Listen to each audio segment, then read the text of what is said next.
As the author behind the ancient art of being alone, I pose this question. What if our deepest fear, that of being alone, is actually an invitation to find the one companion who never abandons us? What are you truly afraid of when you are left alone? Is it the silence, or is it what you might hear in the silence? We are born alone and we die alone. Yet we spend the vast majority of our lives running from that fundamental truth, filling every empty moment with noise, with company, with distraction. We fear the absence of others because we have been led to believe their absence means an absence of ourselves. But what if this fear is based on a profound misunderstanding? What if being alone is not a punishment, but a privilege? Not an emptiness, but a presence. This is not a guide on how to cope with loneliness. It is an invitation to rediscover a lost art, an art form practiced by mystics, philosophers, and artists for centuries. The art of solitude. We will not be exploring a state of lack, but one of profound potential. We will journey past the modern terror of isolation and into the ancient wisdom that teaches us how to be with the one person we can never escape, ourselves. This journey requires courage. It requires you to distinguish between the pain of loneliness and the power of solitude. To understand solitude, we must first dissect its shadow, loneliness. The fear of being alone is not a modern invention.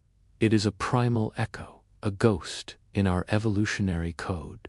For our ancestors, separation from the tribe was a death sentence.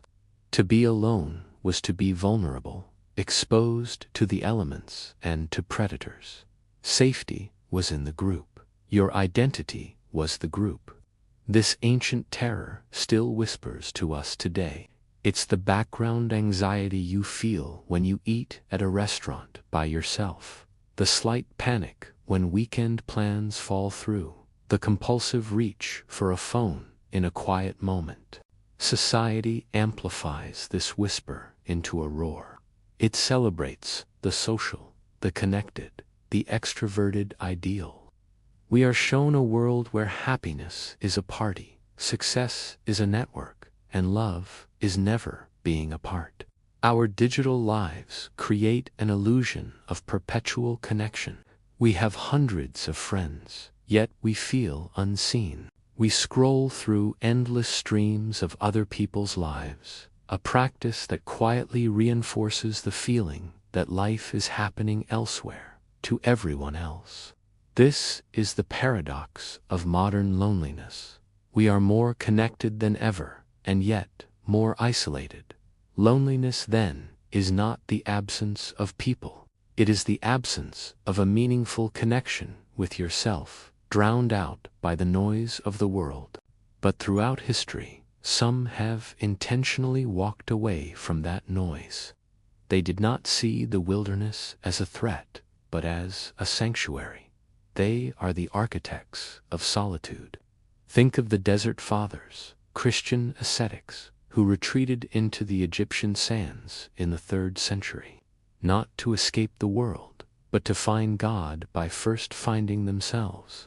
Think of Henry David Thoreau, building his cabin by Walden Pond, not because he hated people, but because he wished to live deliberately, to front only the essential facts of life. He wrote, "I never found the companion that was so companionable as solitude." Think of Friedrich Nietzsche, who found his most profound ideas during long, solitary walks in the Swiss Alps. For these figures, and countless others, solitude was not a passive state. It was an active engagement. It was a workshop for the soul, a place of forging, not of decay. They understood that to build a relationship with the world, you must first build a relationship with yourself. And that relationship, like any other, requires time spent alone together. It is this intentional turning inward that transforms the raw, painful state of loneliness into the refined, powerful art of solitude. So, how does one practice this art? It is built upon 4 foundational pillars. These are not steps to be completed, but states of being to be cultivated. The first pillar is silence, not just the absence of noise, but the intentional seeking of it. Our world is saturated with sound, with opinions, with notifications. This constant external chatter creates an internal chatter that is just as loud. We think in recycled phrases, feel in prescribed emotions, and live in reaction to the stimuli around us. To practice the art of solitude, you must first create a space of auditory peace. Turn off the music, put down the phone. Resist the urge to fill the quiet. At first, it will be uncomfortable. The inner noise will become deafening. Your anxieties, your to-do lists, your regrets, they will scream for your attention. This is the first test. Silence is the crucible where you allow these thoughts to arise, not so you can answer them, but so they can finally exhaust themselves and pass. In the space that remains, for the first time, you might hear a quieter, more authentic voice, your own. The second pillar is observation. Once the noise begins to fade, your senses awaken. When you are with others, you are often performing. You are watching them for social cues, adjusting your behavior, managing their perception of you. Your focus is outward. In solitude, this performance stops. There is no one to impress. There is only you and the world as it is. You begin to notice things you were blind to before. The way the light falls on a wall in the late afternoon, the intricate pattern of a leaf, the subtle shifts in your own mood and energy throughout the day. This is not passive seeing. It is active observation. You become a student of reality, both inside and out. You learn to watch your own thoughts and emotions as if they were clouds passing in the sky without judgment, without attachment. This detached observation is the beginning of self-knowledge. The third pillar is the most challenging, self-confrontation. Solitude strips away all your hiding places. You can no longer blame your bad mood on your boss, your anxiety on a social situation, or your emptiness on a lack of friends. The distractions are gone. It is just you and the person you have been avoiding. You must face your own contradictions, your weaknesses, your deepest fears. You must confront the choices you have made and the person they have shaped you into. It can feel like meeting a stranger who knows all your secrets.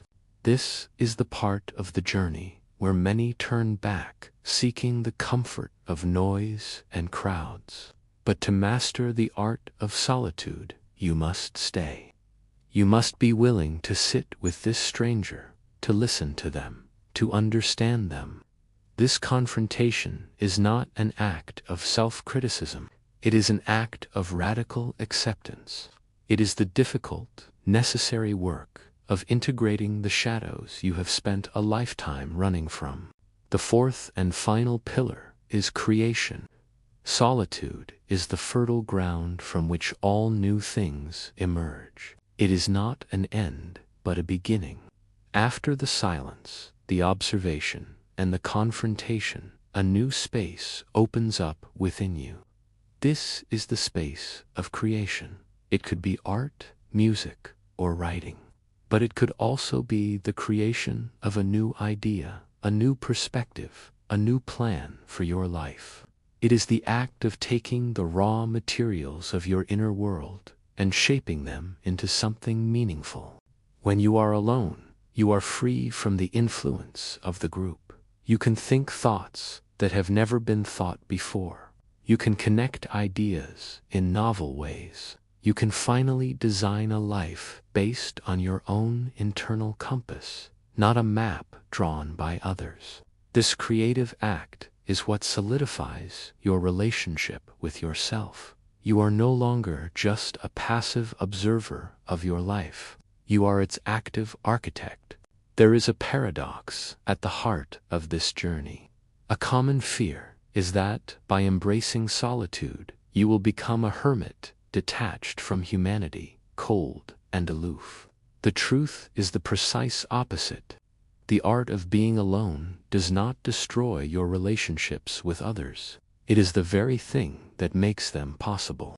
When you have not learned to be alone, you use other people as a means to an end. You use them to escape your own boredom, to validate your existence, to quiet your anxieties. This is not connection, it is consumption. But when you have cultivated a rich inner world through solitude, you no longer need anything from anyone. You can approach them not from a place of emptiness, but from a place of fullness. You can offer them your presence without demanding theirs in return. You can listen to them without needing them to fix you.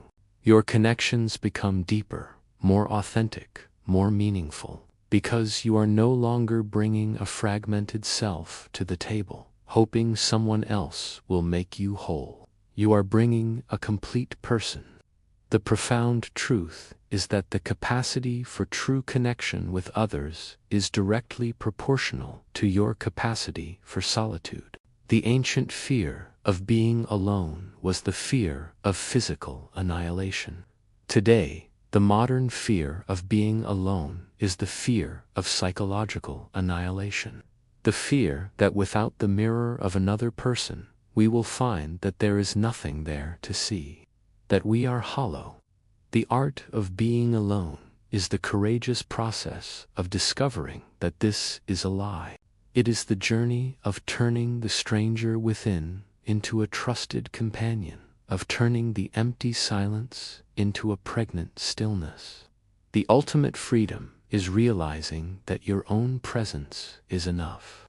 The quiet sanctuary you have built within yourself becomes a home you can carry with you anywhere, whether in a crowded room or on a distant mountain.